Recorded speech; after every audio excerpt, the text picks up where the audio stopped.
Assalamualaikum warahmatullahi wabarakatuh. Di video kali ini saya akan melanjutkan pembahasan untuk buku praktikum akuntansi keuangan lanjutan dengan kasus PT Jaya Abadi, khususnya untuk instruksi terakhir yakni instruksi 8. Nah, di instruksi 8 ini kita diminta mengerjakan ada 4 item yang diminta. Yang pertama, yang A, poin A, kita diminta untuk mencatat jurnal pembukuan perusahaan. Perusahaannya adalah PT Jaya Abadi kasusnya. Yakni mencatat penjualan kendaraan. Nanti ada penjualan kendaraan kepada anak PT Sinar Surya. Kemudian juga mencatat penerimaan dividen kas tahun 2011 dari anak. Kalau metode pencatatannya adalah metode biaya, metode cost.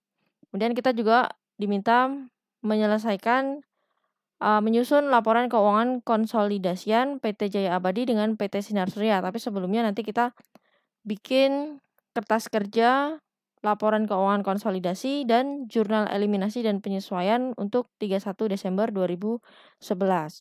Nah, saya refresh lagi. Jadi perusahaan itu di tahun 2011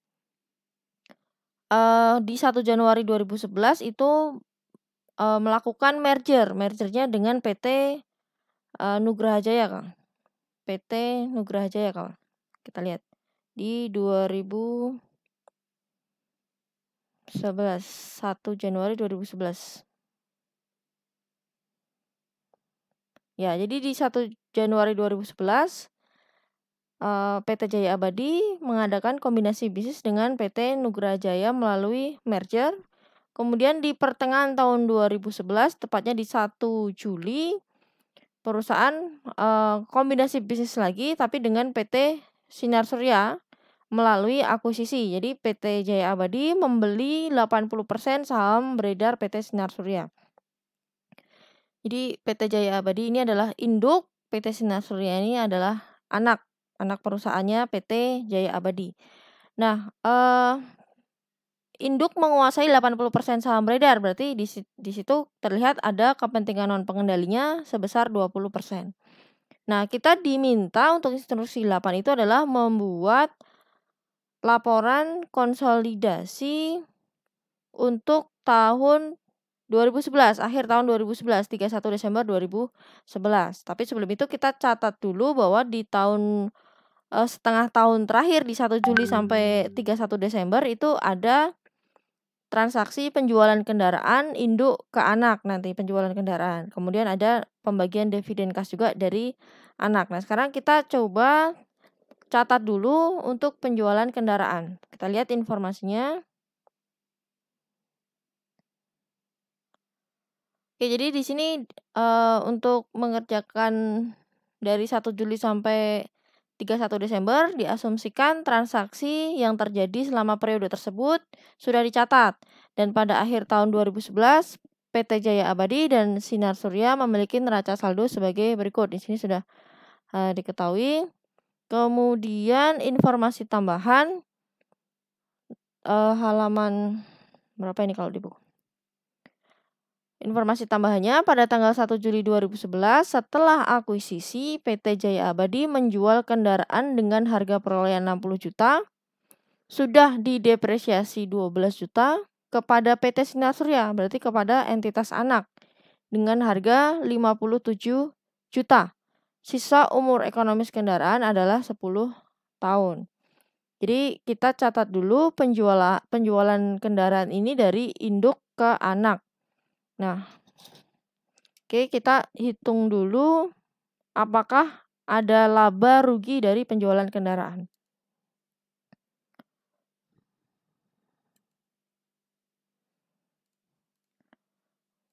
Oke, jadi ini kita tuliskan dulu, kita hitung dulu laba rugi dari penjualan kendaraan. Kita akan bandingkan antara nilai buku dengan harga jual. Nah, nilai buku itu dari kos kendaraan. Kos kendaraan tadi adalah harga perolehannya 60 juta, berarti kosnya adalah 60 juta. Kosnya 60 juta. Kemudian saya kurangkan dengan akumulasi penyusutannya. Akumulasi penyusutannya diketahui ini telah didepresiasi sebesar 12 juta. Akumulasi depresiasi atau akumulasi penyusutannya 12 juta. Sama dengan 12 juta. Jadi kalau dihitung per 1 Juli 2011 nilai buku kendaraannya itu sebenarnya adalah dikurangkan dari kos dikurangi akumulasi penyusutan 48 juta. Nilai buku kendaraannya yang dijual ke anak itu 48 juta. Nah, nilai buku 48 juta ini oleh induk dijual ke anak dengan harga jual 57 juta. Nih, dijual kepada PT Sinar Surya 57 juta. Jadi harga jualnya sama dengan 57 juta. Nah, untuk menghitung laba ruginya, kita bandingkan antara nilai buku dengan harga jual. Kita lihat, kendaraan dengan nilai buku 48 juta, jadi nilai bukunya itu sebenarnya hanya 48 juta, tapi bisa dijual ke anak dengan harga 57 juta. Jadi induk atau PT Jaya Abadi ini mengambil untungnya berarti 57 juta ini dikurangi 48 juta. Jadi laba penjualan kendaraannya sebesar 9 juta. Oke, ini hitung-hitungannya. Dari 57 juta dikurangi 48 juta. Jadi PT Jaya Abadi dari transaksi jual beli kendaraan atau aset tetap ini untung 9 juta. Nah, sekarang kita catat jurnalnya. Jurnalnya pertama kita menerima kas yang jelas dari si anak karena dia membeli kendaraan tadi secara tunai, asumsinya secara tunai. Tidak ada keterangan tapi asumsinya tunai. Kemudian kendaraan yang dijual kita kredit. Ini adalah pembukuannya PT Jaya Abadi. Jadi kendaraan yang dijual ke anak berarti berkurang. Kita kredit. Kalau kendaraannya kita hapus, maka akumulasi penyusutannya juga kita hapus. Jadi kendaraan nilainya sebesar kosnya tadi adalah 60 juta. Kemudian kas sebesar harga jual yang diterima 57 juta.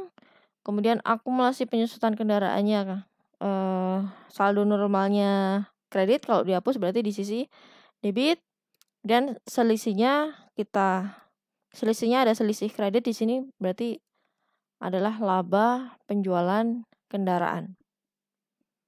Jadi kalau selisihnya debit maka itu rugi, berarti rugi, tapi kalau selisihnya kredit berarti terjadi laba penjualan kendaraan tadi sudah kita hitung 9 juta.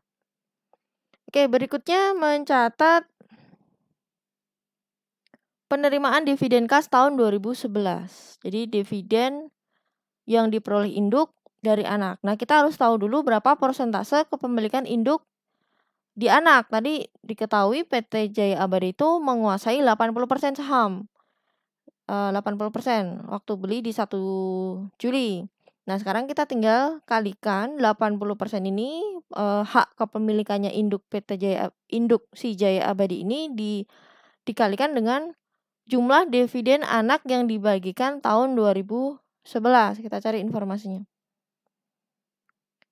Dividen anak tahun 2011. Kita lihat di neraca saldo akhir tahun.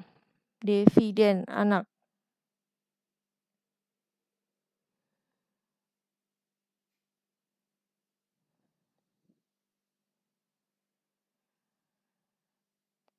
Dividen anak.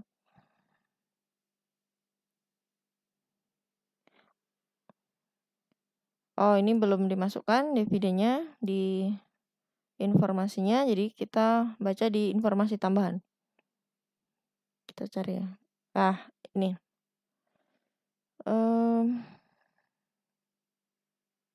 Dividen.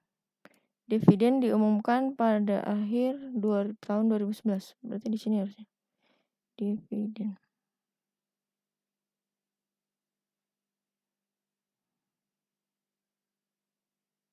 Ini dividen. Dividen. Di sini ada dividen di kolom induk, ada di kolom anak.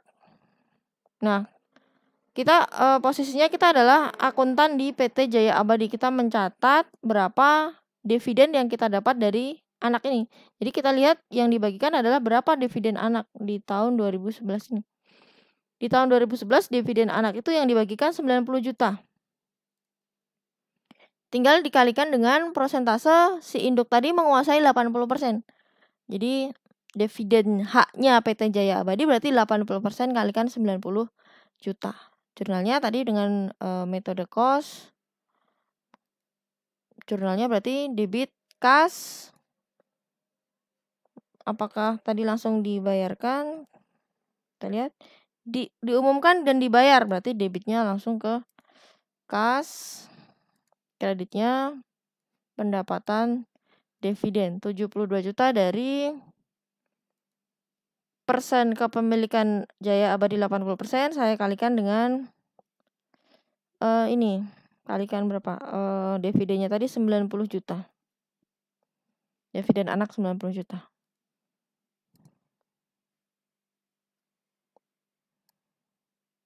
Ya, 90 juta. Oke, itu untuk instruksi 8 poin A.